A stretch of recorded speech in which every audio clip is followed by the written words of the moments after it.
Piece party ने press वार्ता कर पीस पार्टी राष्ट्रीय अध्यक्ष डॉक्टर मोहम्मद अयूब की रिहा करने की मांग की। आज पीस पार्टी द्वारा एक प्रेस वार्ता किया गया जिसमें पीस पार्टी के प्रवक्ता ने बताया कि प्रदेश सरकार अपनी नीतियों के चलते हर मोर्चे पर विफल हो रही है। कोरोना महामारी के बढ़ते प्रभाव से जनता त्राही त्राही कर रही है तथा महामारी रोक पाने में अक्षम सरकार खामोश तमाशाई बनी हुई है। आए दिन अपहरण, फिरौती, बलात्कार, हत्या जैसे जघन्य अपराध आम हो चले हैं। अपराधियों पर कोई अंकुश नहीं रह गया है। जमाखोरी, कालाबाजारी, महंगाई, भ्रष्टाचार चरम पर है। प्रदेश में अशांति व अराजकता व्याप्त है। किसान, मजदूर, छोटे व मझोले व्यापारी, व्यवसाय, लघु उद्योग सहित समाज के हर वर्ग के लोग भयंकर समस्याओं से घिरे हुए हैं। नौजवान बेरोजगार हो गए हैं। प्रदेश का विकास ठप हो गया है। प्रदेश सरकार निराश व हताश है। इस हताशा में अपनी विफलता छिपाने व आमजन का ध्यान भटकाने के लिए सरकार के गलत नीतियों का विरोध करने वाले विपक्षी नेताओं का प्रदेश सरकार दमन व उत्पीड़न कर रही है।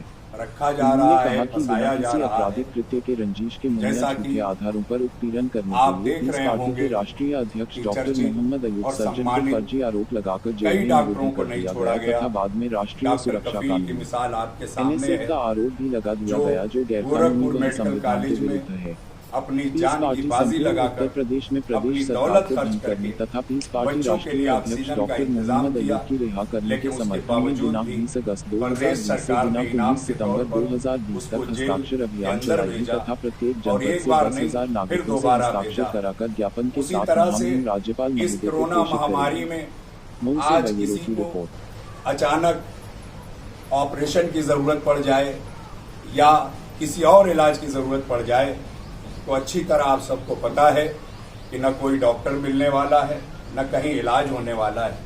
ऐसी सूरत में एशिया का नामी सर्जन डॉक्टर मोहम्मद अयूब जो इस महामारी के बावजूद हॉस्पिटल में बैठ के सिर्फ पूर्वांचल ही नहीं बल्कि नेपाल और नेपाल बॉर्डर पर रहने वाले लोगों का ऑपरेशन करके जान बचाने का काम कर रहा था और पढ़लगंज, बस्ती और नेपाल बॉर्डर पर भी वहां जाके हॉस्पिटल कायम करके खिदमत कर रहा था। खुद लखनऊ के अंदर जांकनी के आलम में बहुत सारे मरीज और मंगल के दिन रात में रात भर जाके ऑपरेशन कर रहे थे और इस महामारी में लोगों की जान बचाने की कोशिश कर रहे थे, खिदमत कर रहे थे। मगर ऐसी सूरत में ऑपरेशन थिएटर से ईद उल अजहा के एक दिन पहले रात में पुलिस वाले बहाना करके कि सीओ साहब की तबीयत खराब है, आपका चलना जरूरी है, और ऑपरेशन थिएटर से निकले और उसी हालत में उन्होंने सिर्फ इसलिए कि सीओ साहब की जान बचाई जाए गए, लेकिन उन्हें धोखा मिला। सीओ साहब उन्हें गिरफ्तार करने के लिए बैठे थे और अरेस्ट करके वहां बढ़लगंज से गोला ले जाया गया।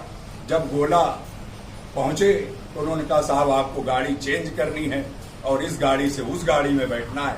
डॉक्टर साहब ने पूछा वजह, कहा यहां नहीं बताया जाएगा, मामला लखनऊ में दर्ज है, आपको वहां पता चलेगा। और डॉक्टर साहब उस गाड़ी में बैठ गए, चले गए। लेकिन जब लखनऊ गए तो पता चला आपने अखबार में कोई ऐड दिया था, उस पर आपके विरोध में थाने में FIR दर्ज है, आपको जेल जाना है।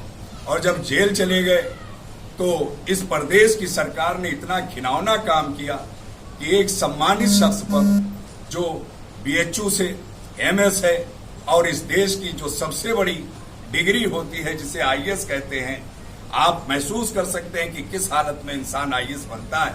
डॉक्टर अयूब ने वो डिग्री भी हासिल की, कस्टम कलेक्टर की हैसियत से नौकरी भी की है, इस देश की सेवा भी की है और सिर्फ भ्रष्टाचार की बुनियाद पर कस्टम कलेक्टर की नौकरी को लात मारा।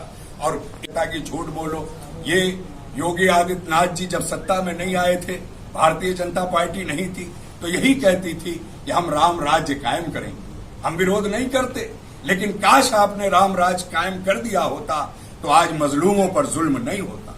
डॉक्टर अयूब ने कोई बुरी बात नहीं की थी। अगर राम राज्य सबको इंसाफ दे सकता है तो कौन है जो ये कहेगा कि मोहम्मद साहब का राज इंसाफ नहीं दे सकता, निजाम मुस्तफा इंसाफ नहीं दे सकता। निजाम मुस्तफा ही यही है कि सबको अमान, सबको शांति, सबको इंसाफ, और यही पीस पार्टी का नारा है कि भेदभाव नहीं चाहिए, मजहब के नाम पर दंगे नहीं चाहिए, बल्कि सबको बराबरी का दर्जा मिले, सबको इंसाफ मिले। डॉक्टर अयूब का यही कहना है। क्या लगता है यही नारा